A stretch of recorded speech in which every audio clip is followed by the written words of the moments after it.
Maybe some of you who will make a presentation using Microsoft PowerPoint really want to display a video from YouTube as part of the presentation. However, you're unsure how to do it.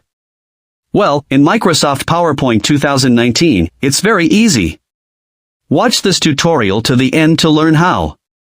Before that, subscribe to this channel to get notifications about new videos from us, and also click the like button if you enjoyed this video tutorial. Thank you. Before that, make sure your computer or laptop is connected to the internet.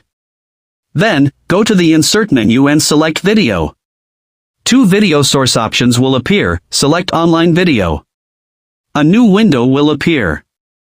Enter the URL of the YouTube video you want to insert into PowerPoint.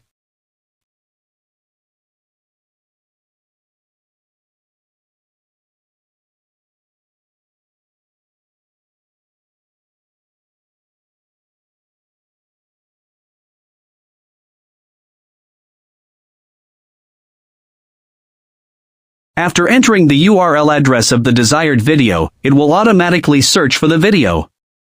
Once the video appears, click Insert to insert the video into your PowerPoint slide. So, it was easy, wasn't it?